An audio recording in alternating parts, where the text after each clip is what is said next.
రాకాలోకంకి స్వాగతం. ఈ కంటెంట్ మీకు నచ్చినట్టయితే లైక్ చేయండి, మీ బంధుమిత్రులకి షేర్ చేయండి. ఇప్పటివరకు సబ్స్క్రైబ్ చేసుకోకపోతే సబ్స్క్రైబ్ బటన్ నొక్కండి, అదేవిధంగా బెల్ ఐకాన్ కూడా తప్పనిసరిగా నొక్కండి. జై హింద్ మిత్రులారా. కాంగ్రెస్ పార్టీలో ఏమవుతోంది? బీహార్ ఎన్నికల ఘోర పరాజయం తర్వాత కాంగ్రెస్ పార్టీలో ఆత్మమంథన జరగాలి, నిజ విశ్లేషణ జరగాలి. ఎందుకు ఓడిపోయాము, ఎందుకు గెలవలేకపోయాము, ఏ నియోజకవర్గంలో ఏం జరిగింది, ఇది జరగాలి. కానీ కాంగ్రెస్ పార్టీలో ఆ ప్రక్రియ జరగటం లేదు. ప్రస్తుతం కాంగ్రెస్ రెండు వర్గాలుగా కొట్టుకుంటుంది. ఒక వర్గం జై హింద్ వర్గం, రెండవ వర్గం ఇప్పుడు పైచేయిగా ఉన్నటువంటి వర్గం అది. ఆ వర్గం పేరు జై జగత్ వర్గం. జై జగత్ వర్గం అంటే వీళ్ళు లేఖలు రాసినప్పుడు కానీ ఒకళ్ళనొకళ్ళు పలకరించుకున్నప్పుడు కానీ జై హింద్ అన్నారు. ఇండియా అక్కర్లేదు వీళ్ళకి, జై జగత్ అని అంటున్నారు. అంటే మొత్తం ప్రపంచమంతా ఒక కుటుంబం అన్నటువంటి ఉదాత్త భావనతో అంటున్నారా, లేక జై హింద్ నినాదం పట్ల ఇష్టం లేని కారణంగా అంటున్నారా, మనకి తెలుసుకునే మార్గం లేదు. కానీ మొత్తం మీద రాహుల్ గాంధీకి అత్యంత సన్నిహితులైనటువంటి నాయకులు జై జగత్ అని రాస్తున్నారు లేఖల్లో, మాట్లాడేటప్పుడు కూడా జై జగత్ అంటున్నారు. వీళ్ళలో కాంగ్రెస్ పార్టీ యొక్క కమ్యూనికేషన్ విభాగం ఇన్ఛార్జ్ అయినటువంటి సచిన్ రావు ఉన్నారు. అదేవిధంగా తెలంగాణ ఇన్ఛార్జ్గా ఉంటున్నటువంటి మీనాక్షి నటరాజన్, మాజీ ఎంపీ కూడా, ఆమె మందసౌర్ నుంచి, మధ్యప్రదేశ్లోని మందసౌర్ నుంచి. మూడవది ఇటీవల బీహార్లో ఘోర కాంగ్రెస్ పరాజయానికి కారకుడైనటువంటి కర్ణాటకకు చెందిన కృష్ణ అల్లవరు, యువ నాయకుడు. అదేవిధంగా ప్రస్తుతం అస్సాంకి ఇన్ఛార్జ్గా పనిచేస్తున్నటువంటి జితేంద్ర సింగ్. వీళ్ళంతా జై జగత్ అంటారు. వీళ్ళని జై జగత్ గ్యాంగ్ అని కాంగ్రెస్లో పిలుస్తున్నారు. ఈ జై జగత్ గ్యాంగ్ వల్లనే కాంగ్రెస్ పార్టీ కొంప మునిగిపోతోందని సీనియర్లు బాధపడుతున్నారు. సీనియర్లు చాలామంది ఇప్పుడు పార్టీ ఎటువైపు వెళుతోంది ఏమిటి అన్న విషయంలో సందేహాలు వ్యక్తం చేస్తున్నారు. మామూలు వ్యక్తులు కారు. శశి థరూర్ అంతటి వాడు పార్టీ యొక్క ఫలితాల గురించి మాట్లాడుతూ నరేంద్ర మోదీని పొగిడారు. కాంగ్రెస్లో ఉన్నటువంటి చాలామంది నాయకులు కూడా నరేంద్ర మోదీ ఎన్నికల్ని నడిపించినటువంటి విధానాన్ని మెచ్చుకున్నారు. కాంగ్రెస్కి వంత పాడేటటువంటి యూట్యూబ్ ఛానల్స్ జాతీయ స్థాయిలో చాలామంది ఉన్నారు. అజిత్ అంజుమ్ వంటి వాళ్ళు, వీళ్ళు కూడాను బీజేపీ ఎన్నికలను ఫైట్ చేసినటువంటి పద్ధతిని ప్రశంసిస్తున్నారు. ఇక ఒకప్పుడు కాంగ్రెస్కి సర్వాగా ఉన్నటువంటి అహ్మద్ పటేల్ కూతురైతే చాలా స్పష్టంగా ఒక ఇంటర్వ్యూలో చెప్పింది, ఇప్పుడు ఉన్నటువంటి పరిస్థితులు వేరు, ఇప్పుడు అనుసరిస్తున్నటువంటి వ్యూహాలు వేరు, ఇప్పుడు ఉన్నటువంటి సవాళ్ళు వేరు, కాంగ్రెస్ పార్టీ దీనికి సిద్ధంగా లేదు అని చెప్పి అంది. దానికి తాజా ఉదాహరణ ఏంటంటే, సర్ పైన కాంగ్రెస్ తీసుకొచ్చినటువంటి వివాదము. బీహార్లో స్థానిక అంశాల్ని లేవనెత్తాల్సింది కాంగ్రెస్ పార్టీ సర్ వివాదాన్ని తీసుకొచ్చి అసలు ఇష్యూల్ని వెనక్కి వెళ్ళేలా చేసింది.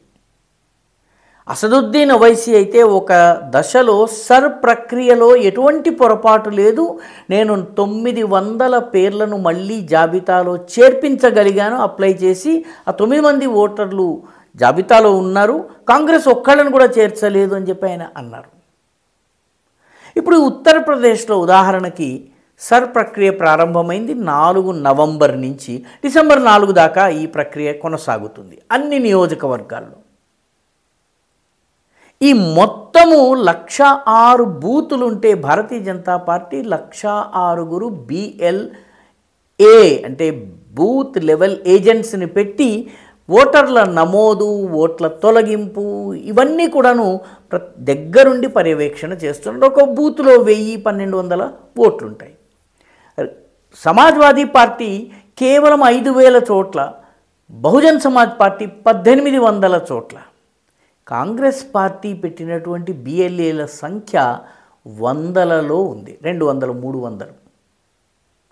ఈ రకమైనటువంటి పరిస్థితిలో ఎలా ఫైట్ చేయగలుగుతుంది? కాబట్టి జై జగత్ గ్యాంగ్ ఏదైతే ఉందో మొత్తము కాంగ్రెస్ పార్టీ ఒక కొంప ముంచింది అన్నటువంటి భావన వస్తుంది. అంతేకాదు, ఈ జై జగత్ గ్యాంగ్ బీహార్లో ఆర్జేడీ కొంప కూడా ముంచేసింది అన్నటువంటి వాదన వినిపిస్తోంది. ఆర్జేడీ లోయెస్ట్ పర్ఫార్మెన్స్ రావడానికి రాహుల్ గాంధీ యొక్క ప్రచార సరళి కారణము, కూటమి ఏర్పాటు విషయంలో జరిగినటువంటి ఆలస్యాలు, పొరపాట్లు, ఫ్రెండ్లీ కాంటెస్ట్, ఇవన్నీ కారణమని ఇప్పుడు ఆర్జేడీ కాంగ్రెస్ పైన మండిపడుతోంది. దీని నుంచి పాఠం నేర్చుకున్నటువంటి సమాజ్వాదీ పార్టీ ఉత్తరప్రదేశ్లో అయితే కాంగ్రెస్ అన్న పేరు వినగానే చిర్రెత్తిపోతుంది. ఇప్పుడు కాంగ్రెస్ పార్టీ పరిస్థితి, క్షమించాలి, ఆర్జేడీ పరిస్థితి ఏంటంటే 2030 నాటికి ఘనత వహించి బీహార్లో దాదాపు 4 దశాబ్దాల రాజకీయాన్ని ప్రభావితం చేసినటువంటి ఆర్జేడీకి ఒక్క రాజ్యసభ ఎంపీ కూడా ఉండే పరిస్థితి ఉండదు. ఎందుకంటే 2026 ఏప్రిల్లో 2 సీట్లు, దానికి 5 సీట్లు ఉన్నాయి. మొత్తం 16 సీట్లు బీహార్లో ఉంటే ఆర్జేడీకి ఇప్పుడు 5 సీట్లు ఉన్నాయి. అందులో 2 ప్రేమ్ గుప్తా అదేవిధంగా ఏడీ సింగ్లు ఏప్రిల్ 2026లో వాళ్ళ పదవీ కాలం ముగుస్తుంది. ఆ స్థానాల్ని ఎన్డీఏ కూటమి గెలుచుకుంటుంది. అదేవిధంగా 2028లో ఫయాజ్ అహ్మద్ అనేటటువంటి రాజ్యసభ ఎంపీ పదవీ కాలం ముగుస్తుంది, ఆయన వెళ్తారు. ఆ స్థానాన్ని మళ్ళీ ఎన్డీఏ కూటమి గెలుచుకుంటుంది. 2030లో మిగతా 2 ఎంపీలు, ఒకరు మనోజ్ ఝా, రెండవది సంజయ్ యాదవ్. సంజయ్ యాదవ్ ఎవరు? ప్రస్తుతము లాలూ కుటుంబంలో మొత్తము రోహిణి యాదవ్ వీళ్ళందరూ చేస్తున్నటువంటి గొడవలు ఏవైతే ఉన్నాయో అది ఈ సంజయ్ యాదవ్కి వ్యతిరేకంగా, హర్యానాకి చెందినటువంటి యాదవ్ నాయకుడు ఆయన వీళ్ళిద్దరి కాలపరిమితి 2030కి ముగుస్తుంది. 2030లో ఎంఐఎం ఏదన్నా దయతలిచ్చి సహాయం చెయ్యకపోతే కాంగ్రెస్ ఆర్జేడీ తరఫున రాజ్యసభలో ఒక్క సభ్యుడు కూడా ఉండేటటువంటి పరిస్థితి లేదు. ఘనత వహించిన ఆర్జేడీ రాజ్యసభలో 0 అయిపోతుంది. కాంగ్రెస్కి లాభం ఉంటుంది, ఎందుకంటే కాంగ్రెస్కి 6 సీట్లు పోతాయి, కానీ 9 సీట్లు గెలుచుకుంటుంది. ఈ 9 సీట్లు అదనంగా గెలుచుకునేవి కర్ణాటక నుంచి 3 సీట్లు, తెలంగాణ నుంచి 2 సీట్లు, రాజస్థాన్, హర్యానా, మధ్యప్రదేశ్, హిమాచల్ ప్రదేశ్ నుంచి చెరొక్క సీట్లు గెలుచుకుంటుంది. కాబట్టి కాంగ్రెస్కి దాదాపుగా 9 సీట్లు గెలుచుకుంటుంది, 6 సీట్లు కోల్పోతుంది. కాబట్టి నెట్ గెయిన్ 3 సీట్లు ఉంటుంది. ఎన్డీఏ కూటమికి కాంగ్రెస్కి పోయినటువంటి 6 సీట్లు, అదేవిధంగా